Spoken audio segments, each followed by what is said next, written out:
विश्व के सबसे बड़े लिखित संविधान के रचयिता डॉक्टर भीमराव अंबेडकर। मैं यहाँ पर संविधान की अच्छाइयां गिनाने नहीं जाऊंगा, क्योंकि मुझे लगता है कि संविधान कितना भी अच्छा क्यों ना हो, वो अंततः बुरा साबित होगा अगर उसे इस्तेमाल में लाने वाले लोग बुरे होंगे। और संविधान कितना भी बुरा क्यों ना हो, वो अंततः अच्छा साबित होगा अगर उसे इस्तेमाल में लाने वाले लोग अच्छे होंगे। जिन्हें अपने बचपन में घोर जातिवाद का सामना करना पड़ा, अपने स्कूल में उच्च वर्ग के विद्यार्थियों से दूर जमीन पर बैठकर पढ़ना पड़ता था, जिनके अपने बाल अपनी बड़ी बहन से कटवाने पड़ते थे, क्योंकि गांव का कोई नाई इन्हें हाथ लगाकर दूषित नहीं होना चाहता था, और जिन्हें समाज की इस घिनौनी विचारधारा की वजह से अपना सरनेम सकपाल से बदलकर अंबेडकर करना पड़ा था।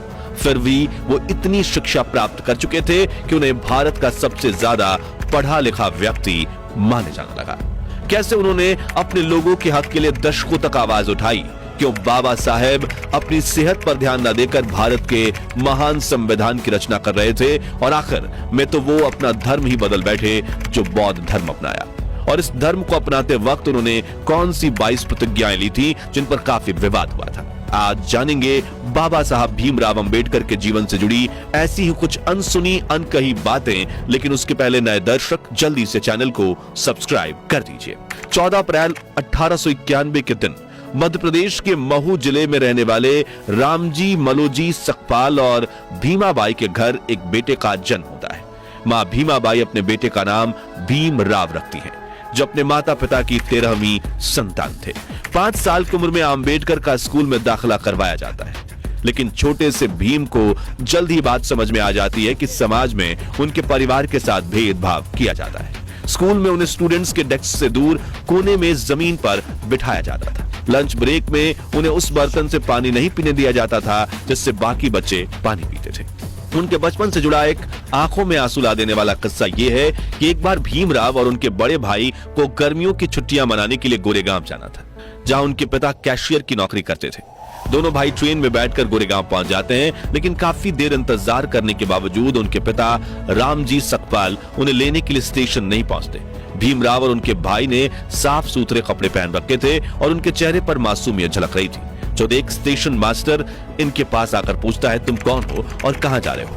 तभी भीमराव बिना कुछ सोचे समझे ये बता देते हैं कि वो महार जाति के दलित हैं, जो सुनकर स्टेशन मास्टर के चेहरे के भाव बदल जाते हैं और वो इन्हें बिना कुछ कहे वहां से चला जाता है। कुछ देर बाद दोनों भाई अपने पिता तक पहुंचने के लिए एक बैलगाड़ी किराए पर लेने की सोचते हैं, लेकिन बैलगाड़ी चालकों तक ये भी बात पहुंच चुकी थी कि ये लोग अछूत और अस्पृश्य वर्ग के हैं और वो इनसे बात भी नहीं करना चाहते थे। काफी ठोकरे खाने के बाद एक बैलगाड़ी वाला इन्हें सवारी देने के लिए मान गया, लेकिन उसने इनसे दोगुना किराया मांगा और कहा बैलगाड़ी तुम्हें खुद ही चलानी होगी, और वो बैलगाड़ी से पैदल चलने लगा, क्योंकि उन्हें इनसे दूषित होने का डर था।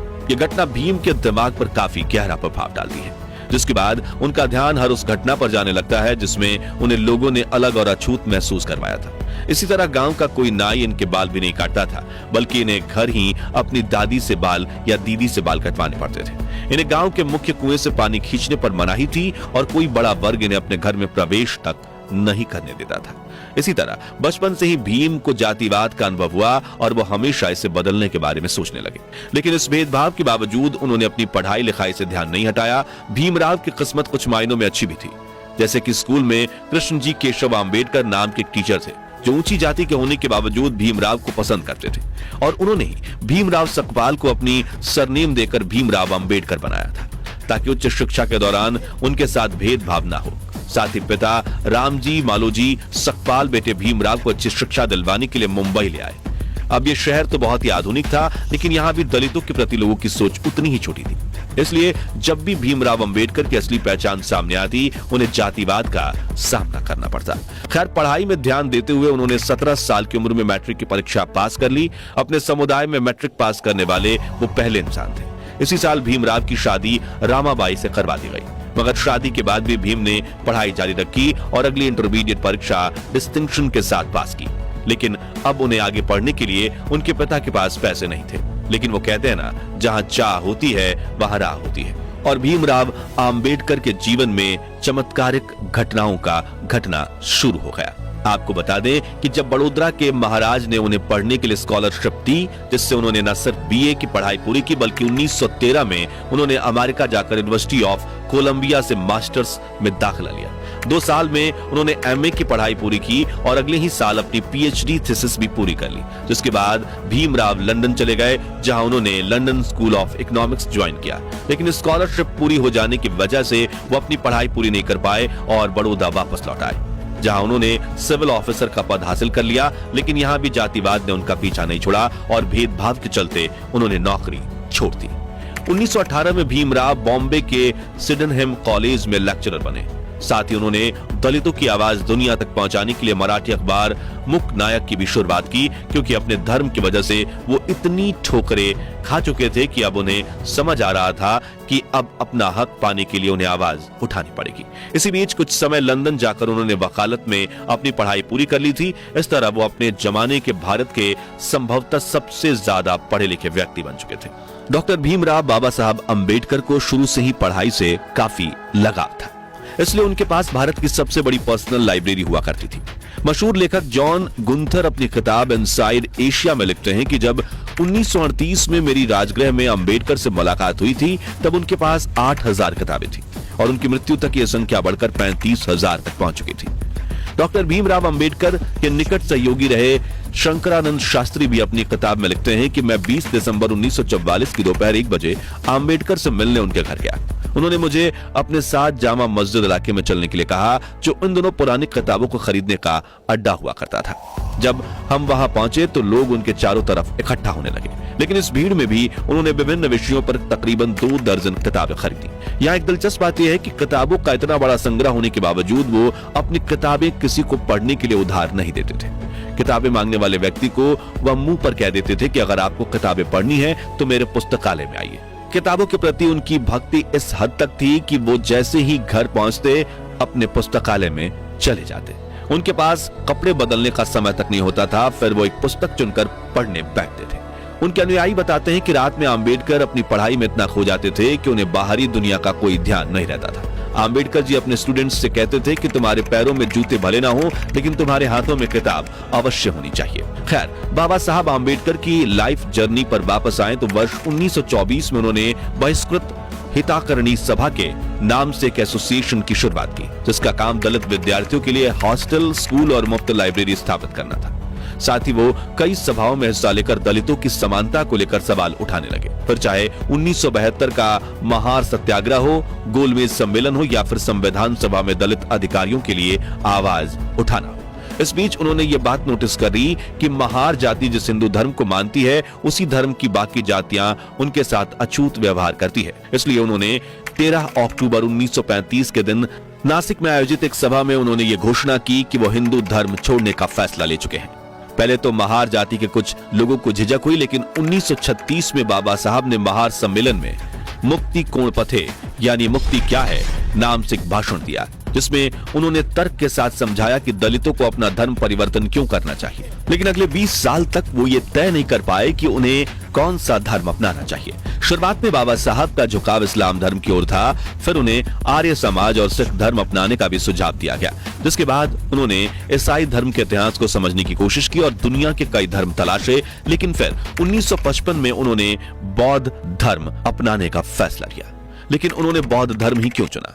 तो इस सवाल का जवाब उन्होंने खुद अपने article Buddha and the future of his religion में दिया है, जिसमें उन्होंने लिखा है कि हिंदू, ईसाई, इस्लाम और बौद्ध धर्म की गहरी तुलना करने के बाद कहा कि बुद्ध किसी ईश्वर के पुत्र, पैगंबर या खुद ईश्वर नहीं बल्कि एक इंसान होने का दावा करते हैं। उन्होंने एक इंसान के रूप में ही अपने धर्म का प्रचार प्रसार किया। साथ ही गौतम बुद्ध ने कभी भी चमत्कार या अलौकिक शक्ति का दावा नहीं किया और इससे काफी ज्यादा वो प्रभावित हुए। इसके अलावा बौद्ध धर्म में बाबा साहब को बाकी धर्मों से ज्यादा तार्किकता और गलती करने की गुंजाइश भी दिखी। इसके अलावा उन्होंने अपने इस लेख में कई बातों का उल्लेख किया है, जिसे आप गूगल सर्च करके डिटेल में पढ़ सकते हैं। खैर, बाबा साहब के इस लेख पर भी काफी सवाल खड़े हुए थे और बाकी धर्मों के लोग उनसे खफा भी हो गए थे, लेकिन उन्होंने अपना धर्म बदलने का फैसला लिया था। इसलिए 14 अक्टूबर 1956 के दिन बाबा साहब आम्बेडकर अपने 3,65,000 समर्थकों के साथ नागपुर में पूरे विधि विधान से बौद्ध धर्म को अपना चुके थे। इस दौरान उन्होंने 22 ऐसी प्रतिज्ञाएं ली थी जिन पर पूरे देश में विवाद हुआ था। साथियों, ये प्रतिज्ञाएं सही हैं या गलत, ये तय करना हमारा फैसला नहीं है और ना ही हम इसके समर्थन में हैं या इसके खिलाफ हैं, बल्कि हमारा काम आपको सिर्फ इतिहास के बारे में बताना है। तो चलिए उनमें से कुछ प्रतिज्ञाओं के बारे में जानते हैं। मैं ब्रह्मा, विष्णु और महेश में ना विश्वास रखूंगा और ना पूजा करूंगा। मैं राम और कृष्ण जो भगवान माने जाते हैं इनमें आस्था नहीं रखूंगा। मैं गौरी और गणपति और अन्य देवी देवताओं में आस्था नहीं रखूंगा। मैं भगवान के अवतार में विश्वास नहीं करता। मैं कभी नहीं मानूंगा कि भगवान बुद्ध विष्णु के अवतार थे।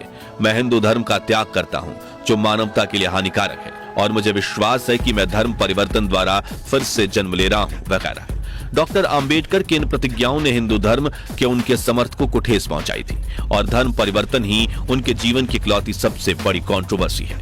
चलिए अब जानते हैं दुनिया के सबसे बड़े लोकतंत्र की नींव जिस पर टिकी है, उस संविधान के बनने के पीछे की अनसुनी कहानी। तो 9 दिसंबर 1949 के दिन 299 सदस्यों वाली संविधान सभा की पहली बैठक हुई थी। इस सभा ने 1946 से 1949 के बीच उथल पुथल भरे 3 सालों में काम किया। इस दौरान देश में कई बड़े सांप्रदायिक दंगे हुए और देश का बंटवारा भी हुआ। इस कारण भारत और पाकिस्तान के बीच मानव इतिहास का सबसे बड़ा प्रवासी संकट पैदा हुआ। इस दौरान भारत में 550 से ज्यादा रियासतों का मुश्किल भरा एकीकरण का काम भी संपन्न हुआ था। ऐसे में संविधान बनाना काफी मुश्किल था, जिसके लिए उस समय देश के सबसे ज्यादा पढ़े लिखे व्यक्तियों में से एक डॉक्टर बाबा साहब आम्बेडकर को 29 अगस्त 1947 के दिन संविधान सभा की ड्राफ्टिंग कमेटी के अध्यक्ष के रूप में नियुक्त किया गया था, जिसमें 7 सदस्य थे। लेकिन कहा जाता है कि संविधान बनाने का 90% काम बाबा साहब आम्बेडकर ने अकेले किया था, लेकिन उन्होंने कभी इसका श्रेय अकेले नहीं लिया। राष्ट्रपति महोदय, सर, मैं ड्राफ्टिंग कमेटी द्वारा निश्चित की हुई संविधान की रूपरेखा को प्रस्तुत करता हूं और निवेदन करता हूं कि इस पर विचार किया जाए। राष्ट्रपति महोदय सर, मैं ये सदन में उपस्थित उन लोगों में से एक हूं जो जानते हैं कि इस संविधान का मसौदा तैयार करने में डॉक्टर अंबेडकर ने कितनी मेहनत और लगन खर्च की है। शायद सदन को पता हो कि उसके द्वारा मनोनीत 7 सदस्यों में से एक ने इस्तीफा दे दिया और उसकी जगह किसी और को नहीं लिया गया। एक सदस्य थे अमेरिका में, तो उनकी जगह भी खाली रही और एक और सदस्य अपने कुछ कामों में, राज्य के कामों में व्यस्त रहे, इसलिए उनकी जगह भी खाली रही। 1 या 2 सदस्य दिल्ली के बाहर थे और शायद सेहत की वजह से शामिल न हो सके। इसलिए आखिर में हुआ यूं कि मसौदा तैयार करने का सारा भार आ पड़ा डॉक्टर अंबेडकर पर। और मुझे कोई शक नहीं कि हम सब उनके अनुग्रहित हैं। मुझे जो भी श्रेय दिया जा रहा है वो मेरे अकेले का नहीं है। इसका कुछ हिस्सा जाता है सर BN राव को, जो कि हमारी इस सभा के संवैधानिक सलाहकार हैं, जिन्होंने ड्राफ्टिंग कमेटी के विचार करने के लिए संविधान का कच्चा मसौदा तैयार किया। इस श्रेय का कुछ हिस्सा उस ड्राफ्टिंग कमेटी के सदस्यों को भी जाना चाहिए। लेखक अशोक गोपाल के हाल ही में डॉक्टर अंबेडकर की जीवनी पर लिखी एक किताब, जिसमें उन्होंने बताया कि डॉक्टर अंबेडकर ने कैसे अपने खराब स्वास्थ्य से जूझते हुए तमाम मतभेदों को दूर करके दुनिया के सबसे बड़े संविधान में से एक को तैयार किया। इसके प्रारंभिक निर्माण के दौरान ही 2500 से ज्यादा संशोधन किए गए थे। बताया जाता है कि डायबिटीज और ब्लड प्रेशर से पीड़ित होने के बाद भी आम्बेडकर ने संविधान तैयार करने में काफी श्रम किया। संविधान सभा में लगभग 100 दिनों तक खड़े होकर उन्होंने धैर्यपूर्वक हर खंड को समझाया और 26 नवंबर 1949 को भारत का संविधान पारित किया गया और अपनाया गया। इस दिन को संविधान दिवस या राष्ट्रीय कानून दिवस के रूप में जाना जाता है, जिसके अगले साल यानी 26 जनवरी 1950 के दिन भारत में दुनिया के इस बड़े संविधान को लागू किया गया। इसलिए 26 जनवरी को हम गणतंत्र दिवस के रूप में मनाते हैं। संविधान निर्माण के कुछ साल बाद डॉक्टर राजेंद्र प्रसाद ने स्वीकार किया कि अंबेडकर ने संविधान के कुशल पायलट की भूमिका निभाई। वहीं 6 दिसंबर 1956 के दिन बाबा साहब के निधन के बाद प्रधानमंत्री जवाहरलाल नेहरू ने भी कहा था कि संविधान बनाने में डॉक्टर अंबेडकर से ज्यादा ध्यान किसी ने नहीं दिया और न ही किसी और ने उतनी परेशानी उठाई। तो दोस्तों ये थी बाबा साहब भीमराव अंबेडकर के जीवन की कुछ अनकही अनसुनी कहानियां। अगर आप भी बाबा साहब के जीवन के संघर्ष, मेहनत और विचारधारा से प्रभावित हैं तो कमेंट बॉक्स में उनकी तारीफ के 2 बोल जरूर लिखिए। वीडियो अच्छा लगा हो तो इसे लाइक और शेयर करके हमें सपोर्ट कीजिए और सियासी जगत से जुड़ी ऐसी ही दिलचस्प कहानियां सुनते रहने के लिए हमारे चैनल को सब्सक्राइब करके पास वाली घंटी जरूर बजा दीजिए। धन्यवाद।